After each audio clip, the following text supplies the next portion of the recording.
Every Christmas Eve in Japan, something unbelievable happens. Lines stretch for blocks, people wait 2 or even 3 hours, and KFC stores sell out nationwide. More than 3.6 million families sit down not to turkey, but to fried chicken. It's one of the most successful holiday traditions in the world. And the craziest part? It all began with a lie. A desperate manager sleeping on flour sacks, and a cursed statue that haunted a baseball team for nearly 4 decades. This is the true story behind Kentucky for Christmas. To understand how this happened, we need to go back to post-war Japan. In the 1950s and 60s, meat was scarce, ovens were tiny, and Western food represented modern prosperity. Eating fried chicken wasn't considered fast food, it was a taste of America. By 1970, Japan's economy was booming, and at the Osaka World Expo, millions of Japanese visitors were introduced to KFC's 11 herbs and spices for the very first time. The flavor was new, exotic, addictive.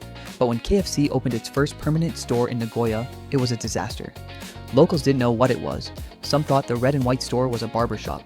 Business was so bad the young manager, Takeshi Okawara, slept on flour sacks in the stockroom because he couldn't afford rent. Then, in December, a Catholic school nun visited the store. She asked Okawara, "Can you bring chicken for our Christmas party?" Then she added something unexpected. "And could you dress up as Santa?" Desperate to gain customers, he agreed. He arrived in a makeshift Santa suit, carrying a bucket of chicken, dancing and singing a silly jingle he made up on the spot. Kentucky Christmas, happy, happy. The kids loved it. Parents loved it. Soon, more schools requested their own KFC Santa, and that's when everything changed. As the trend started spreading locally, NHK, the national broadcaster, interviewed Okawara. They asked him a simple question: is fried chicken the traditional Christmas meal in America? He knew the real answer was turkey, but he hesitated.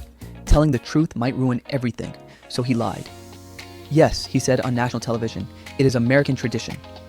Years later, he admitted, "I knew it was a lie, but people liked it." That single lie became the foundation of a billion-dollar holiday tradition. In 1974, KFC launched a nationwide campaign called Kentucky for Christmas. Commercials showed families gathering around a festive bucket of chicken, with sentimental music based on My Old Kentucky Home. To Japanese viewers, it sounded nostalgic and Western, even though the song had absolutely nothing to do with Christmas. Then KFC released its masterstroke, the Party Barrel. It wasn't just chicken, it was a ready-made holiday feast. Fried chicken, salad, a Christmas cake, and a collectible porcelain plate. In a country without ovens large enough for turkeys, this solved every problem. No cooking, no preparation, just instant celebration. Japan had no Christmas dinner tradition, so KFC simply stepped in and became the tradition.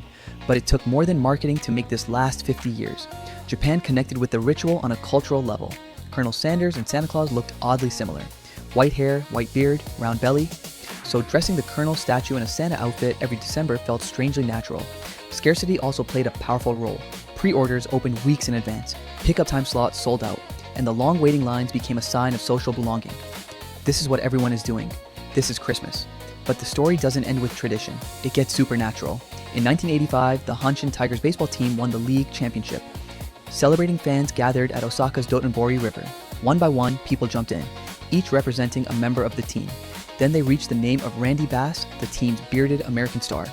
No one resembled him, so the crowd did something unforgettable. They grabbed the Colonel Sanders statue from a nearby KFC and threw it into the river. That moment sparked the infamous Curse of the Colonel. For the next 38 years, the Hanshin Tigers suffered comically bad seasons. Fans believed the Colonel's angry spirit was punishing the team.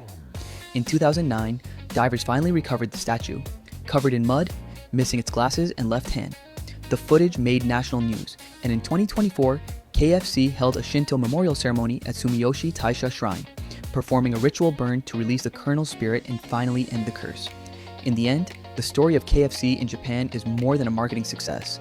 It is a modern myth, a blend of post-war aspiration, corporate improvisation, childhood nostalgia, anime culture, and even a supernatural curse.